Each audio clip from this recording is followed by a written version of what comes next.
Now, what's the ratio? What would you say? Unpleasant versus pleasant. 10 to 1? 10 unpleasant and 1 pleasant? 10 pleasant, 1 unpleasant. Oh, the other way around. Oh, nice. I would agree with that, but I'd say it only takes 1 unpleasant person to point out 10 pleasant. Oh, wow. You know, the emotion that you have for that one pleasant experience trails you for a long time versus the good parts, which seem to dissipate much more quickly. Yeah, yeah. In a way, you could almost feel it here. The unpleasant interaction seem from watching you all more juicy, that you were all more engaged and there's more used to kind of like swim in that way.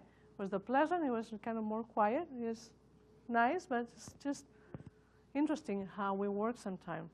And at the end of the day, what do you remember? The unpleasant one most of the time. So I think if we can switch that at the end of the day and feel good about what we did. And yeah, with that person, it didn't work out too well, whatever happened there. But look at all the rest. Sometimes we get so narrow at the end of the day that we only remember what didn't get done or what didn't go well or what didn't go in the way we wanted it to go. So if we can expand perhaps that gratitude practice at the end of the day. So this is very important in a way because in relating to the pleasant and the unpleasant, we get to learn about our patterns and how we want more of the pleasant and how we want to push away in one way or another the unpleasant. Do you think the people from both lists, do they want different things? The unpleasant people and the pleasant people. Do they want different things from you? Or do they want different things in life? No? Yeah, they want the same thing, but they have different reactions. What do they want? What do we all want? Not they. What do we all want? Feeling? Healing. Healing. Healing. Yeah. Anything else that we all want?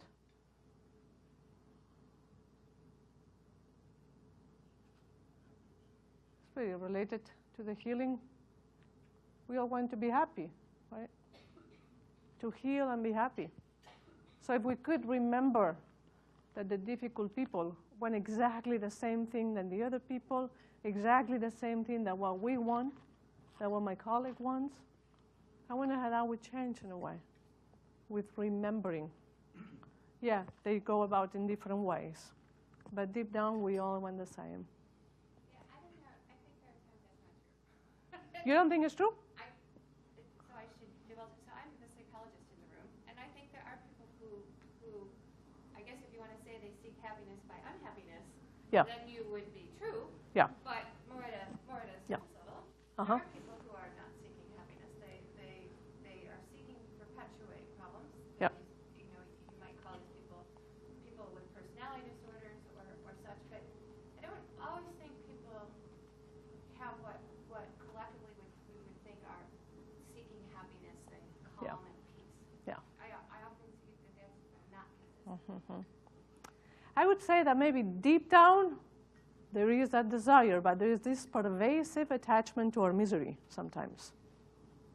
And personality disorders, I mean, right there. It is. Some of the patterns that we cannot see, we think this is what we want, but yeah. I feel like for some of those people that when I look at their life compared to mine, they have some serious obstacles to happiness that I might not have. Mm-hmm. Like they might be homeless, they're in an abusive relationship. There's lots of serious obstacles to their happiness that I unfortunately cannot fix in one office visit. Yeah, yeah, yeah, yeah. Yeah, that's right. As much as we would want to sometimes, to come to the rescue in a way and do what we can, yeah. I would say I feel like those really difficult patients want something that I can't provide, whereas the pleasant patients want something I can. And so for me, I think they absolutely want different things. Oh. What do you think that the difficult people want from you? I think they're scared and they want reassurance and they want to feel safe, and they want somebody to listen. And those are things that I can do, except that I'm a reconstructive pelvic surgeon, and they're in there to see me about something else. Like what I feel like is they need what they really are seeking is something that's not what I sell. They're in the wrong store. Oh. I don't know if other people also feel that way, but I feel like that's what makes those interactions difficult, because they're asking me for something I can't give. And that's hard for both people, because they're dissatisfied and I'm dissatisfied. Anybody else feels that way? Yeah, I mean, there's so many patients who come to see an MD and it's so clear that they have no respect or interest for Western medicine. They come to my office and they want me to give them kale and like send them to Mexico, which is great, but like what are we doing with each other's skill set here? Yeah. And in a way, that's a great question. What do you do with somebody when they want something that you cannot provide? Well, but I think part of the big picture is that we're all fixers. And many patients don't want to be fixed.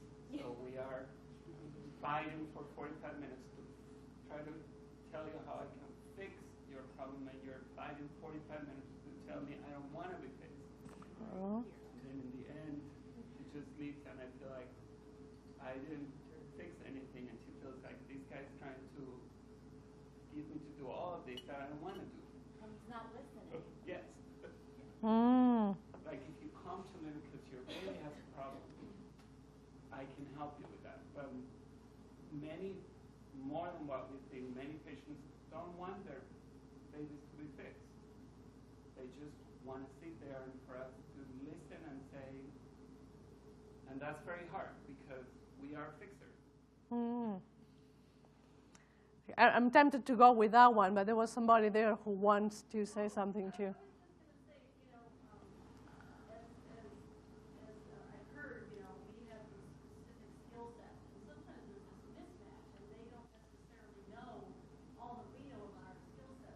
I often feedback a patient of mine who was seen by an orthopedic surgeon, and went in the room, and the surgeon just said, "Why are you here? You don't need an operation."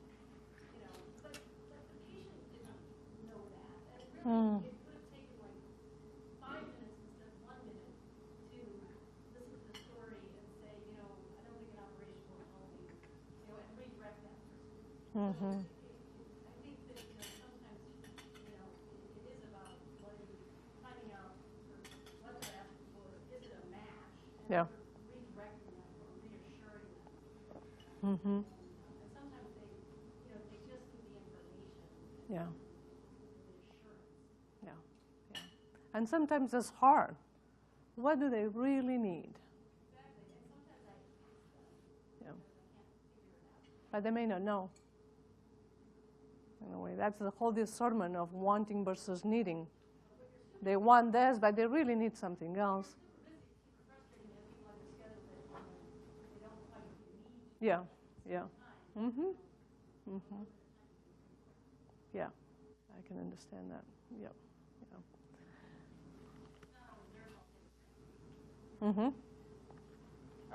Our table was talking a bit about how we're perfectionists in general in this field, and there's lots of, we talk about the one patient, and we should be thinking about the 10 patients that we're grateful versus the one patient. But even we get like for example avatar scoring somebody brought up, right? So if you have 95% of your patients loving something that you do, but you're supposed to be at 96%, you're in the red. And there were 95 out of 100 patients who were really grateful for what you did there, but you're still not adequate if you're not at, the percentage is higher than that. I think that's a good example of the pressure that we all see to be perfect and not be able at the end of the day to forget that one interaction that didn't go well. Wow. So that's for real? That you are supposed to be at the 96? Depends on which thing, but they're somewhere between 93 and 100 in certain questions. Wow. That's a problem right there, huh? I mean, how realistic is that? Really? I mean, how realistic is that? Everybody's going to love us and love what we do and appreciate what we do? It's like, no, we're humans. So I'm just saying that, to me, it just doesn't seem realistic. Now, yes, go ahead. It also depends on what you do. If you're treating asthma, everybody's cured or happy. But if you're inflicting pain, that isn't going to go away. Yeah. Now I'm going to comment on two things, and then let's do a different practice. But one is fixers. We're all fixers. I mean, look at the combination of fixers and perfectionism. Ooh, anxiety right there. Huh? I mean, look at the whole aspect of 10, appreciating 10 pleasant, and just being carried away by the unpleasant. Well, how about yourself in a way? If we bring that from the relationship with your patient to yourself, is there something to be fixed in yourself? You don't have to answer. But just think of, is that how you relate to yourself, that you need to fix something, that you need to engage in some sort of self-improvement project?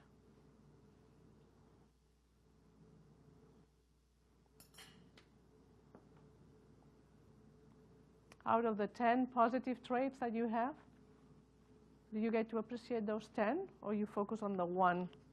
God, I cannot believe I'm not that. I did the same thing, and boom, rumination.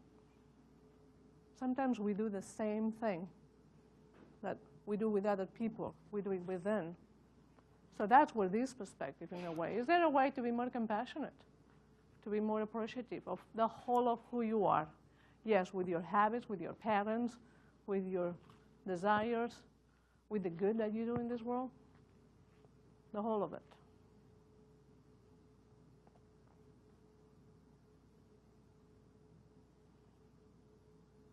Is there?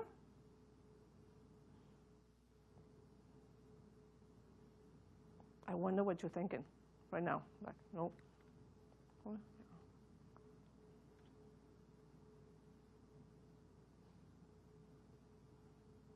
So that may be an invitation, you know, at the end of the day, can you look back and appreciate what you have done that day? And the learnings from the day, of course, because you don't want to make the same mistake again. But it is, like I said before, a little unbalanced. Let's do something else. Let's take a moment to stand up and stretch. We have been sitting for, well, you have been sitting for a long time. And then we'll go into the last practice. So find a little room to just move the arms a little bit.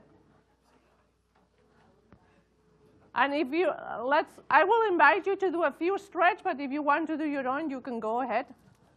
So let's go and bring the head in a way, the chin to the chest, and then all the way up to the ceiling, just noticing this neck, and all the way down again, and all the way up, and maybe looking to the left, and looking to the right.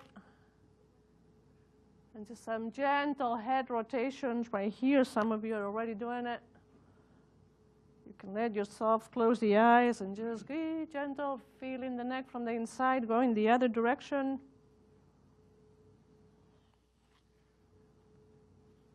Maybe bringing the shoulders all the way to the ears and then letting it go. So you can invite that exhale to go all the way. So all the way up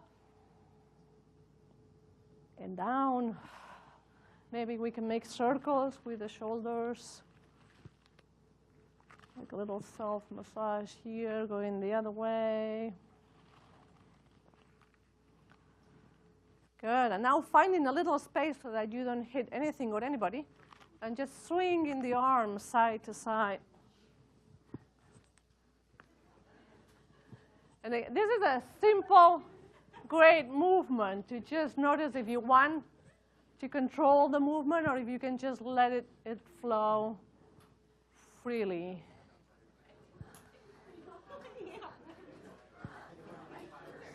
All right, and as you're ready, coming to stop. Now, let's do this one. This may be a little bit wild for some, but it feels very good, so I want to offer to you. So let me describe it first. The invitation is to kind of like squat down and then go, hey! Go all the way up. As you exhale, you can let go of something that you have been carrying around. It's a great way to just release. Now, keeping the feet on the floor. So let's do it. Let's do it 3 times together. And we can be loud here, right? So we can be very loud. So let's do that. Ready? And let's go down. And then open it. Hi! Nice. 2. Hi! Good. One more. Hi! Nice. Beautiful. Good. Now you can have a seat again.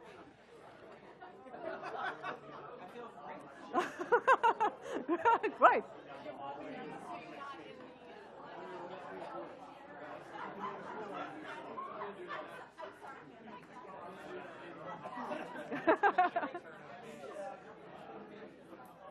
Okay. Now, let's do. Great. That'll be great. You know, you go to your work and then you start hearing people like, hi, hey. It's like, ah, good, good. It can be very good to just do short movement to release. So let's do one more practice. This practice is a diet practice. So you need one partner for this one. And it needs to be in diets if possible. So grab a partner. Now, the way we are going to be interacted with our partner, it's different than what we usually do. Let's say I was going, what's your name? Chase. Chase. Let's say I was going to be partnering with him. So Chase is facing that way. You can stay as you are. And I'm going to put my chair like this. And I'm facing the other way. Interesting, huh? Okay, so go ahead and find a partner. And you'll be sitting facing opposite directions.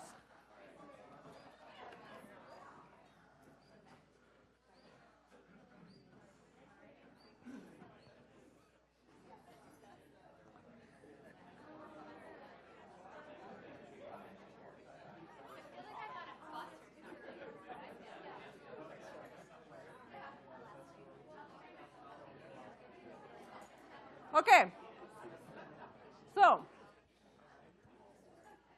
let's focus on this practice because I want to have time at the end to talk about how can we bring this a little bit more into our daily lives. So inquiry practice, I mean, this is a beautiful picture, these 3 boys. I mean, the curiosity is right there. You could see that they are so focused into looking into whatever it is that they are looking into. So that's why we bring into the interaction with another, our curiosity. Our listening from the heart and with the whole body, and speaking from our heart and our whole body. And the good thing is that you don't have to make anything up. It's just whatever comes up for you, that's what you offer. So inquiry practice in this way, it's a repetitive question. And you don't have to be looking at your partner, so that's why we're sitting this way. You can both do it with eyes closed if you want to, or stay with eyes open. So you will be offering a question. Your partner will check in, see what comes up for him or herself. Offer it. You may pause. Thank you. And then repeat the same question again. See what comes up. Thank you. And same question again. Yeah? Any questions about the process? Yes? So what is the question supposed to be about? Yeah, that's the question. I'm going to tell the question in a minute. Yeah. And just know, too, that silence is okay. If nothing comes up, you can let the silence be there. And the question is the same. So maybe take a moment to decide who is going to be asking the question first. You will both do it, so take a moment to decide. Who is asking, who is answering? Yes. The same question over and over. All right, are we clear on the process before I tell you what's the question? Yeah? So the same person will ask the question until I'll ring the bells, then we'll pause, and then we'll switch. Yeah? Is the partner actually supposed to answer out loud? Yes. Oh, Yeah. Mm-hmm. Yeah? We're ready? Good. So this is the invitation. And anyway, remember how we did the body scan to just be fully in our bodies. It's 80% of the attention can be in the body, and the 20% could be in the speech or the listening. this. Notice what comes up when you hear what is the question. You may have a little reaction about it, but that's okay. Hang in there. Well, you know, it's very safe to do it with this group because you are all courageous. Otherwise, you wouldn't be here. You wouldn't be doing the work that you're doing if you wouldn't be courageous. Yeah. Are you supposed to look at No. No, that's a great question. That's why the invitation, in a way, is to look side by side. I mean, you don't have to just totally, but and the invitation sometimes is, well, eyes closed, and it really allows for that opportunity. Well, you can all close your eyes, and then nobody's looking at nobody. Okay, let's start. The question. The question. An important question for all of us to take a look at. What are you afraid of? So we would ask the question, well, what are you afraid of? Pause. And see what comes up. Offer it. Thank you. What are you afraid of? So that's the question. Great question, huh? All of you are like, great. It's a great opportunity. There is a good reason for doing this. So, as you are ready, you can start.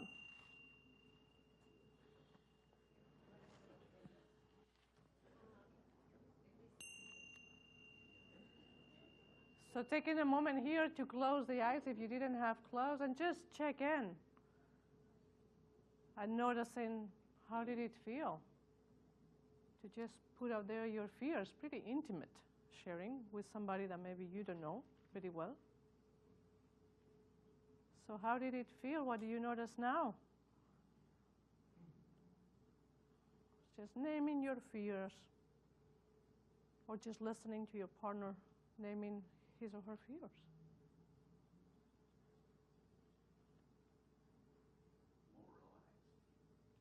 More relaxed. Okay. You are what? Unburdening. Great. So let's take a moment now. As you are ready, keep listening with your whole body, and you don't have to explain. You don't have to go into a story about the fears. You just name them. That's the path of the warrior right here, of being courageous, not afraid of who you are, of what are the fears. Mastery of fear is not about not having fear. It's about having the fears and doing what you need to do anyway. So as you are ready, you can switch. Now the other person asks a question.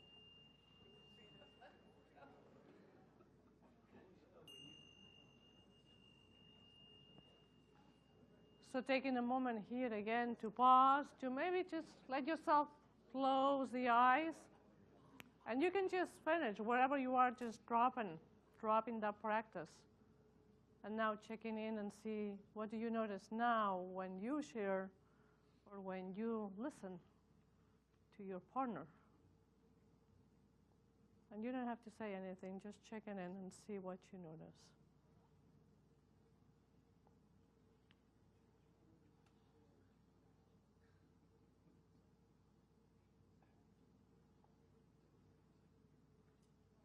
Okay, and as you're ready, you can open your eyes if you have them closed. And now we'll do one more question.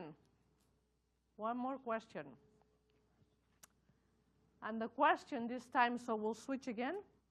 The question this time, and you can rephrase it in whatever way you resonate, but is, what is one way in which you offer yourself compassion? Or you can say, what is one way in which you're kind to yourself? What is one way in which you practice self-compassion? So whatever way it resonates, you find those words, and then you ask with all the curiosity, with that curiosity and care to your partner, and see, what is one way? What are some of the ways in which we offer ourselves kindness?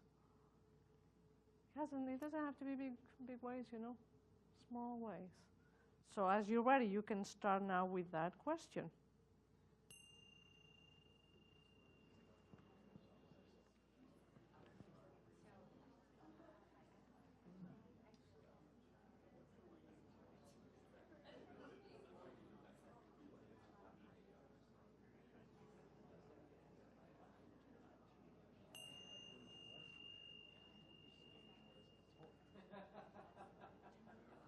So taking one more time here, one more moment to pause. Noticing what is here to be noticed.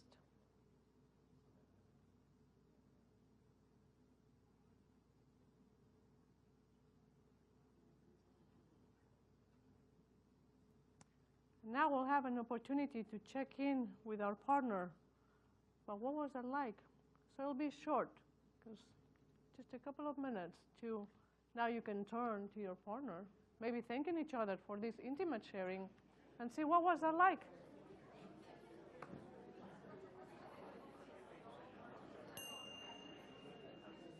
All right, maybe finishing up this sharing in this way. So before we go into how can we bring a practice into our daily living, let's just popcorn out. What was it like for people to name your fears? That takes a lot of courage. Maybe from people that you work with. What was it like? Was it hard? Was it, at some point, Dave, I believe you said like liberating or? Yeah. Liberating? Yeah. What else? Scary. Mm-hmm. Yeah. I would say, for me, how I'm kind to myself is actually a little more, maybe a little more fearful because it's more intimate. How you are kind to yourself is more intimate? That's more intimate to me than what scares me. Oh, I see. I see. Mm-hmm. And so that was a little more difficult. Wait, thank you. Oh, okay. So he said that he felt like for him it was more intimate to actually share how he is kind to himself than to share his fears, right? Good. Summary? Okay. Anybody had difficulty with sharing ways in which you are kind to yourself or you practice self-compassion? It's very difficult. It can be because it's very personal, it's very intimate. It can also be because we don't do it enough, maybe. And now that I think about it, I actually, what's that? Enlightening. Mm-hmm. So is that something that you want to do with yourself? To be a little kinder?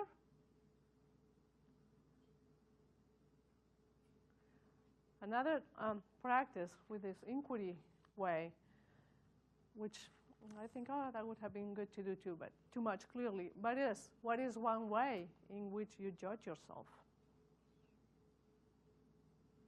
And then again, what is another way in which you judge yourself? Because that clearly points out how much we engage in judgment and how little sometimes we engage in self-compassion. So if you feel like this mindfulness practice can offer some of those moments of kindness with yourself, how you may want to bring this into your daily life. If you think, yeah, there is something here, I want to cultivate the habit of kindness, Probably you have that plenty with your patients, with your colleagues, but how about cultivating that towards yourself? So what are some of the ways in which we can cultivate that? Some of the things that we can do on a daily basis that can nurture that sense of self-compassion.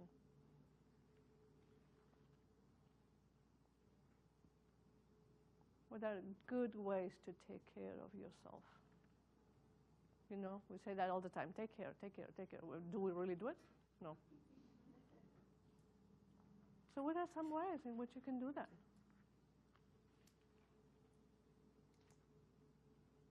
And I'm just asking you to popcorn them out if you have any, because what you mentioned may be very helpful to somebody else. Oh, I didn't think about that. That's a sweet idea. We talked about napping. Napping. Great. Taking a little rest. Yes, we all need that rest. We also talked about healthy eating, like paying attention. Great. Mm-hmm. Yes, healthy eating. Napping first and then healthy eating, paying attention to what you eat. With that care, it's like giving you kind of like the best food. Yeah, good treat here and there. Yep. What What else? Other ways. Yeah. Just getting out for a quick walk. Getting out for a quick walk. Great. Lap around, walk, whatever. Yeah. Great.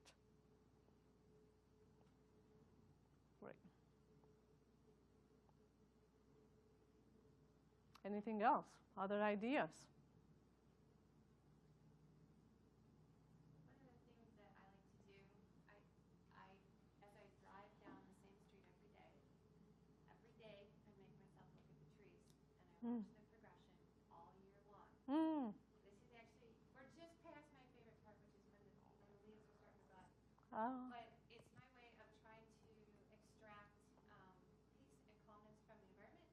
And it doesn't take me any extra time because I'm just driving down the same road. And I watch them, so it's just a way of just getting a little bit of calm and peace as you're driving to work or wherever you're driving. Great. In a way, that reminds me of the slide with the dog and the trees and the sun, or the person with the mind full of other stuff. So we can do the same thing by being really present for it, for that drive, or for that walk, or for that food, or we can be totally checked out. So it doesn't mean that you have to do anything extra because probably your life is already full. But can you do, what you decide to do? And it can be, starting the day with 3 mindful breaths. That practice that we did at the very beginning. Just a sweet check-in with yourself. How is it going? With that tone, with that same tone that you would check in with your best friend. How are you doing? What's in your mind, your heart, your body? Doesn't take that long. When is the last time that you check in with yourself? I had one time Ajahn Amaro, a great teacher, he suggested, maybe starting the day with a few moments, just 3 mindful breaths, for example, and then ending the day in that same way. What a sweet way to start and close the day. Perhaps with a touch of gratitude, too, for that breath that we have, for the fact of being alive. So you can really think about some ways that feel nurturing for you, and if you do already any kind of physical activity or any kind of practice, just be attentive. When you are there, try to be there. The whole mind wandering piece related to unhappiness. So you choose. You know what really nurtures you from the inside. So can you do it fully? Being fully present. That moment will be gone before we know it. I mean, it's already, almost 9 o'clock. It goes by so fast. So it's your choice what you want to do with it. So I would like to end with a story. I don't know if you need to say. Yeah, let me just read you this short story. Because to me, it just brings a beautiful imagery. In a way, instead of the end, I put the beginning here for this slide, because it can be the beginning, the beginning of waking up to this life, instead of being half of the time checked out. So it's a story about a tiger, Mohini. It says, Mohini was a regal white tiger who lived for many years at the Washington, D.C. National Zoo. For most of those years, her home was in the old Lion House, a typical 12 by 12 foot cage with iron bars and a cement floor. Mohini spent her days pacing restlessly back and forth in her cramped quarters. Eventually, biologists and staff worked together to create a natural habitat for her. Covering several acres, it had hills, trees, a pond, and a variety of vegetation. With excitement and anticipation, they released Mohini into her new and expansive environment. And this is the sad part. But it was too late. The tiger immediately sought refuge in a corner of the compound where she lived for the remainder of her life. Mohini paced and paced in that corner until an area 12 by 12 feet was worn bare of grass. And then Tara Brach, this is from the Radical Acceptance book, she says, perhaps the biggest tragedy in our lives is that freedom is possible, yet we can pass our years trapped in the same old patterns. Have you noticed that? We repeat the same old patterns. Entangled in the trance of unworthiness, we grow accustomed to caging ourselves with self-judgment and anxiety, with restlessness and dissatisfaction. And then she says, like Mohini, we grow incapable of accessing the freedom and peace that is our birthright. So that freedom and peace, that calmness, in a way, it's available to us all the time. It's just the clutter in our mind that gets in the way. So how can we continue to cultivate those moments of just being in your day? We're so used to doing. So shift gears and go into just in a being mode for 3 breaths here and there. Well, it has been really wonderful to be with you all this morning, and I think Darren has some words for you. Well, first we want to thank Carmen for her time. Yeah.